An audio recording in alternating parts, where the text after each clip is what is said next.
we're creatures of habit as a footy club. So my specific role just before the players leave is to make their coffee. So we're all together, little campfire experience that we have, and then everyone goes up to the game and you ride the wave. That's Drew Arthurson, the Chief Operating Officer of the Sydney Swans AFL Club. As COO, Drew's in charge of the day-to-day operations of the whole organisation. So why is he making coffee for footballers? For Drew, it's the simple tasks that underpin a culture of high performance. Everyone sweeps the floor. We're indifferent about your role or your tenure, but if there's a job to do, you do that job. That mindset, along with some key leadership strategies, saw the Swans through to the grand final in 2024, with a whopping 2 million Australian fans supporting them. And it's not just the players pushing for elite performance. Everyone in the Swans organisation expects the best from themselves and their colleagues. For the Sydney Swans, we believe a culture is organic. It requires sunlight and water, and people from the chair to the intern can strengthen that or dilute that every single day.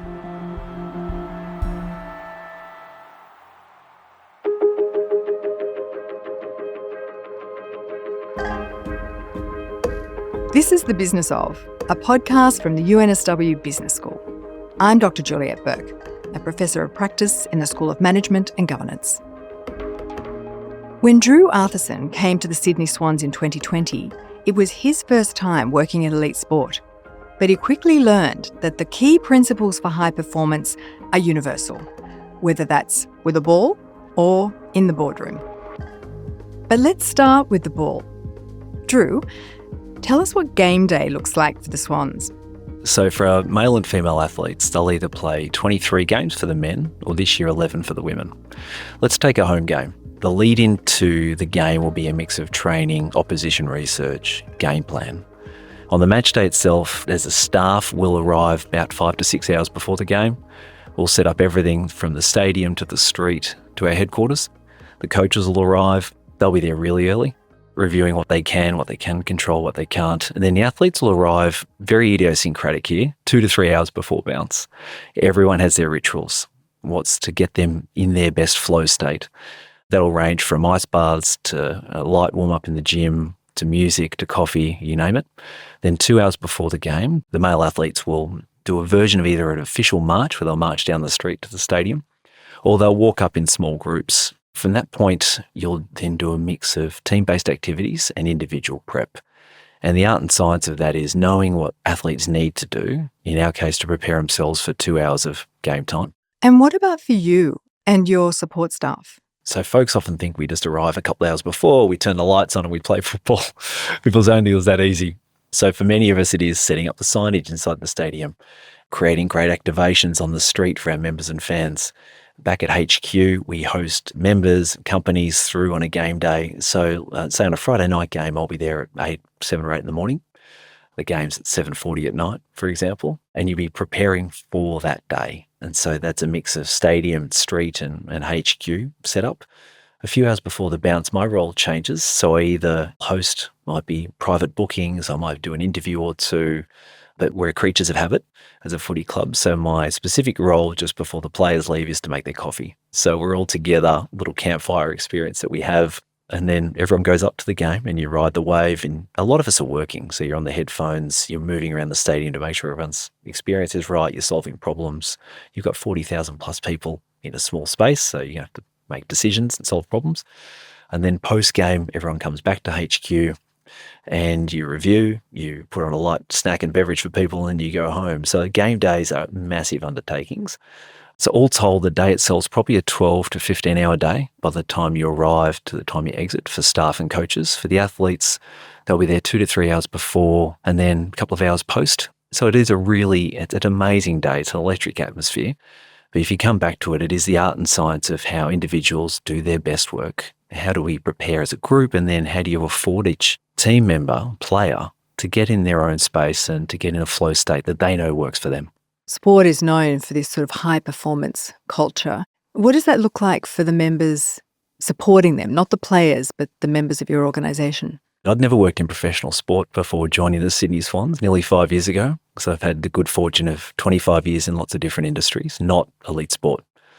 One of the things that struck me and remains true today are the parallels that you can make and the insights you can draw from elite on-field performance from off-field. A couple of examples. One is being really clear and at ease about the things you can control and the things you can't control in business. Secondly, it is embracing feedback loops. It's something we're working on a lot as a business. One of the benefits of being an elite athlete is you will never die wondering. You'll always get plenty of feedback, and that feedback will obviously be mixed in terms of things you can do more of and things to work on. And so we're obsessed with having really effective feedback loops for our teams off the field.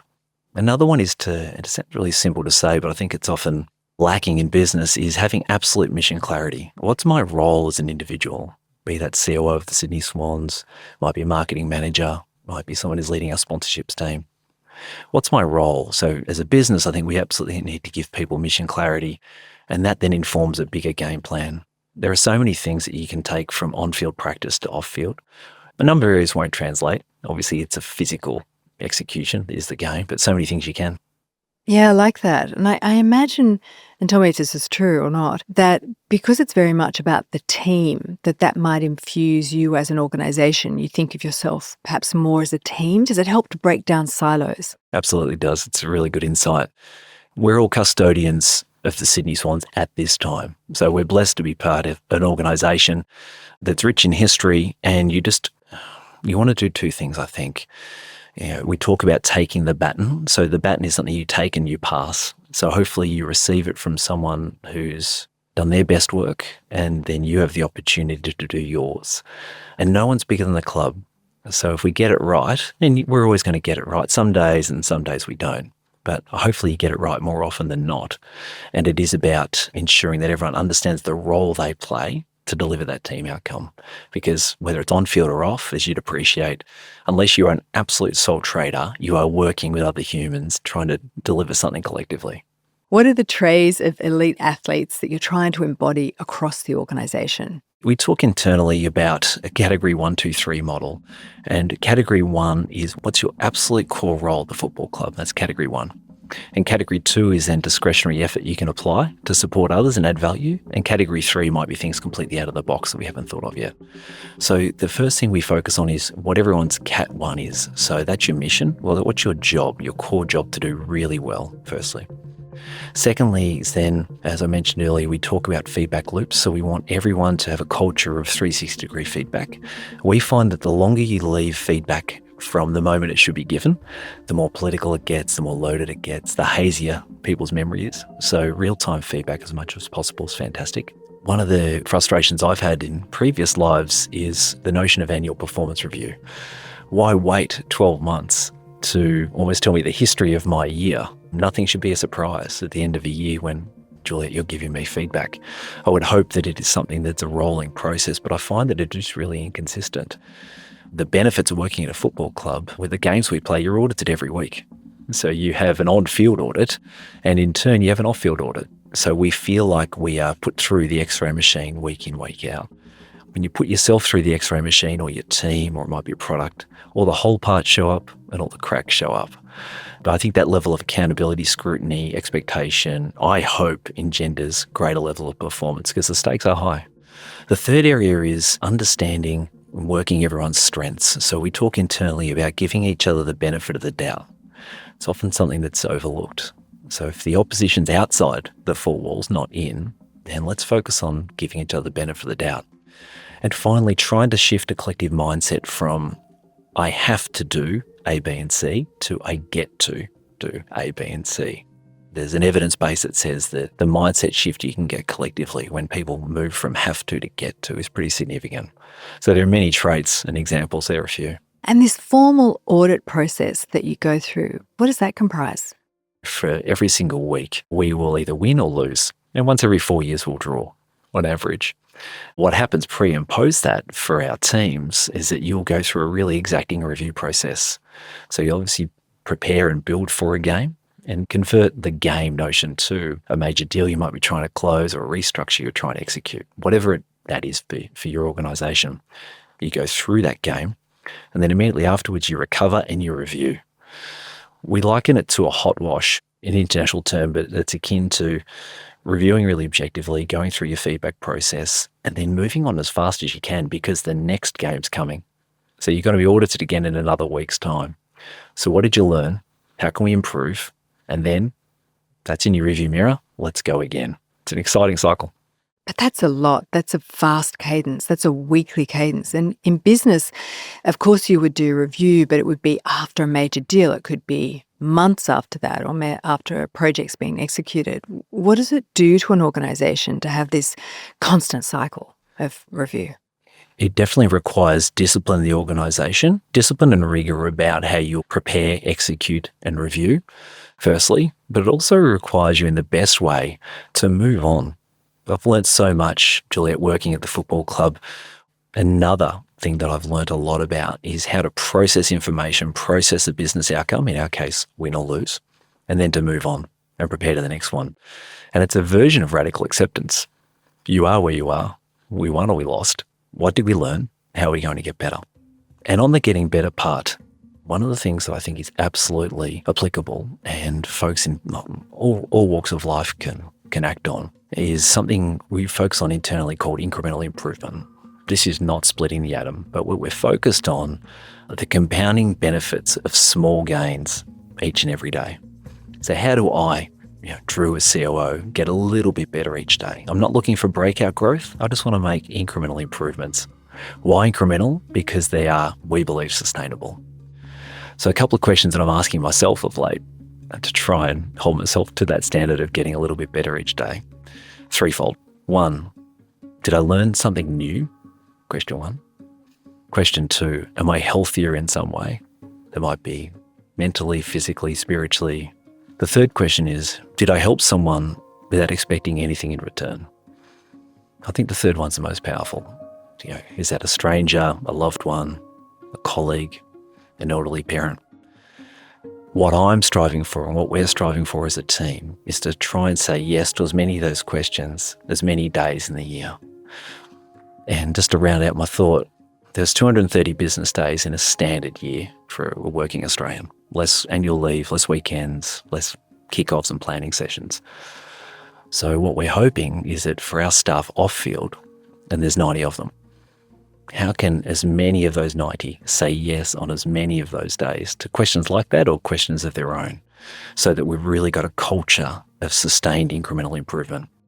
I mean, in some ways, it's a very difficult business to be in because your competitors are very similar in a way. I mean, they're all playing the same game and all you're doing in some ways is, trading players or, having the best coach or something like that. And I think about your competition being, the Lions and the Demons. Is that right? Is that your competition? Doing really well. How do you separate yourself from the competition when you're playing the same game and it's just down to players and coaches? So a couple of parameters perhaps for the audience. Firstly, the intent of Australian rules football is for it to be as equalised as possible. So our parent body, the Australian Football League, hope and try to enact a system whereby every 2 to 3 years, every team in the competition, there are 18 teams, has a chance to win the grand final. The few levers that they apply to try and make that happen, number one, there are spending caps. So you don't have like the Premier League where you have an arms race where Man City can spend 3x what another team can. So there are spending caps that are really strict, firstly. So that levels it a little bit. Secondly, depending on your success the previous year, you'll either play a harder set of games against opponents or a slightly easier set of games. So there are a number of levers that are put in place to try and balance up the competition. So then we'll sit back and say, okay, given these equalising factors, how can we then gain competitive advantage? So there are a few things that we can do. Firstly, how do we attract and retain the best people? And we back our system and our culture, we hope, so that we say we'll get person X in and we'll unlock 1.5 of an outcome or a dividend, whereas another team might only unlock 1. So can we get a competitive advantage through our culture and ways of working with the people we can attract and retain? Number one. Number two, it's absolutely about data-informed decision-making. So in an equalised competition, how can we extract value and insights from the data that we collect and then put into practice on and off the field? Our benchmark week in, week out, year in, year out is to make finals. So that is a never-ending KPI for a football club. We want to be competitive year in, year out, and hold ourselves to that standard. I love that. Everything else being equal, your competitive advantage is driven by culture and data. The culture is the gold standard for how an organisation will thrive or not. That's stating the obvious. For the Sydney Swans, we believe the culture is organic. It requires sunlight and water, and people from the chair to the intern can strengthen that or dilute that every single day. But fundamentally, it is about the way things are done around our organisation. And a couple of simple rules that we try to illustrate and to have everyone embody and embrace. One is really simple. Everyone sweeps the floor. I think that's, I hope, is common in many organisations. We're indifferent about your role or your tenure, but if there's a job to do, you do that job. Second is your level of curiosity. I think it's such a tell around high-performing organisations and robust culture is people's level of curiosity. I'm always fascinated by the questions that people ask or don't ask. I think that's a significant one. And third is your capacity to deal with ambiguity. So much of our business, but most businesses I've been part of or observed, you have so many things that aren't black and white, that require judgment calls. You're drawing on your own evidence-based decision-making processes. So how you can deal with ambiguity is a significant one. And fourth, I touched on it earlier, but it's something that really obsess over. High trust levels and giving each other the benefit of the doubt. So it's a notion of generous assumptions. I think if you can get these elements in place, you can absolutely help build a robust culture, and it's got to be underpinned by effective communication. I'm always frustrated or at a loss when I hear about people that leave a meeting, conversation, more confused than when they went in. Who's got time for that? So let's honour the time we have, the dialogue we're trying to have, and just focus on being really candid, respectful and candid in the conversations we have. When you're recruiting someone to work in your 90-person organisation, what are you looking for in that person? How do you know they're going to be the right fit? I'll make a public service announcement. We will never get this right every time, obviously. So we'll make great hiring decisions. We'll make hiring decisions that don't work out. There's some rules that we apply to trying to bring great people into our organisation. Firstly, we want to socialise that candidate with as many people inside the business as possible. So what do I mean by socialise? So once you get through a formal interview process, perhaps if we're trying to recruit you in, you might go through the relevant interviews, 2 or 3, and we can confirm your capabilities, your skills, your experience set. But after that, it's how do we socialise you with, let's say, really good individual contributors or peer leaders across the business, so that you get a better sense of us and we get a better sense of you, especially beyond the formal interview. I don't know about yourself, but I've certainly had experiences in the past where you do an interview, you think, I aced that interview. They saw the best version of me. Okay, that's fine. But how do we really understand the candidate better? So that socialization process is really important, very informal. So we get understanding of each other, culture, values, vision, etc. That's number one. So hopefully that's a gating process to try and bring the right people in the organisation. Then it is those things I mentioned earlier, which I'll come back to, which is, I think for a candidate and a new starter to be successful at a football club, what's their level of authenticity and curiosity? Firstly, that's a massive tells, I think, in an organisation. Are they willing to sweep the floor? It's something you can tell really quickly as people try and embed themselves in an organisation, and they'll watch and see what others are doing. And then 3 is their capacity to engage cross-functionally. So much of our work inside of our business, we're a small to medium business, so much of it requires working cross-functionally. So how well do you work in an environment where there's a sense of accountability without control? We have high expectations, but we require people to work with other peers and individuals across the business to connect, engage, and do their work. So those are some of the things we look for early on, and we'll just see how people go. Some people say that football is like a religion. If there's a person who doesn't have that religion, let's say they don't even follow football, would you employ them? Yeah, I would. People would be making a choice, firstly. So that's something we talk about internally quite a lot, is that people are making a choice to come to our organisation. And we hope our organisation's a place where people can do their life's best work. But ultimately, they're not a prisoner. They're making a choice. If you lined up, let's generalize for a second, if you lined up people on a spectrum, they'd be on a spectrum from volunteers-esque, so volunteers in spirit, delighted to come to work, can't wait, doing cartwheels, through to, say, prisoners, folks that are stuck, where work's happening to them, not for them. So that's your spectrum. Ultimately, unless you are really stuck and you have no options in your career, you're making a choice. So the question to ask yourself, leaders, individual contributors, is, am I on the right bus? Is life happening to me or for me? And what am I waiting for? Because fundamentally, and this is deeply philosophical, but I believe the universe is indifferent. So unless you are waiting, unless you believe that someone's going to divine a certain business outcome for you, what are you waiting for? And therefore, if this organization or this industry is not for you, can you change that?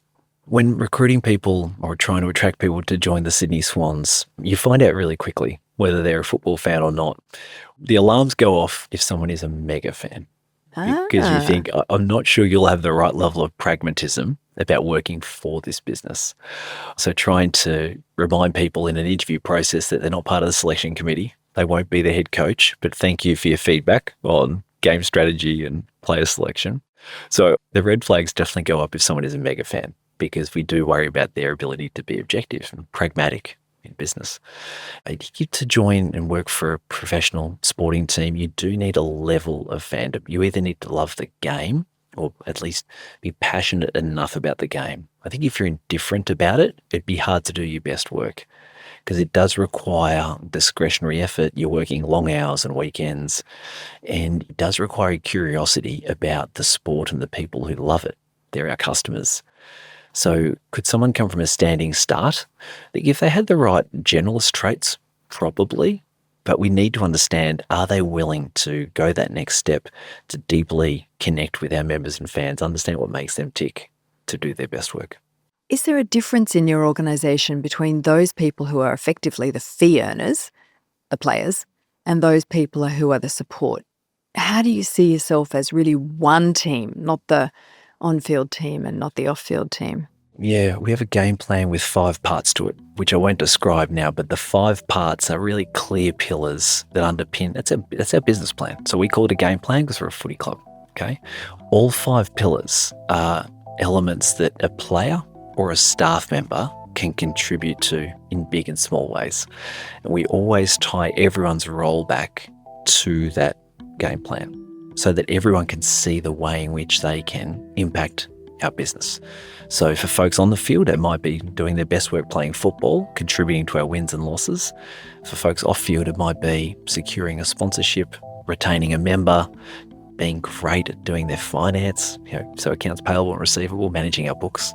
For marketing and communications, it might be putting the best products out there, our versions of podcasts and videos and the like. So we always try and ensure that everyone understands their role, and then we can tie it back to that game plan so that people can see how they contribute in big and small ways. I get that. I get that in theory. But I guess my question is going to, in every business, there seems to be this division between, for example, those people who are in the profit and loss role and those people who are in the support role. And yours is even more stark. You have these players who there's so much adulation around them. They're put on front covers, and then you have the back office team. And even though everyone has their own role and they know it intellectually, isn't there a risk that the players are seen as gods and the floor sweeping is actually done by the people behind the scene? I can see how that would be a risk, and I certainly know that the culture is different, say, in some of the major US sports where you do have incredible player agency and very, very strong delineation between a playing role and, say, a support role. Here it's a little bit different because we are a small to medium business and we're exacting in our standards and the expectations we have. No matter what your role is, there are still things you need to do at the Sydney Swans Football Club. So we don't care, inverted commas, if you are one of the number 1 players in the country or if you are being with the football club in a support role for 6 months.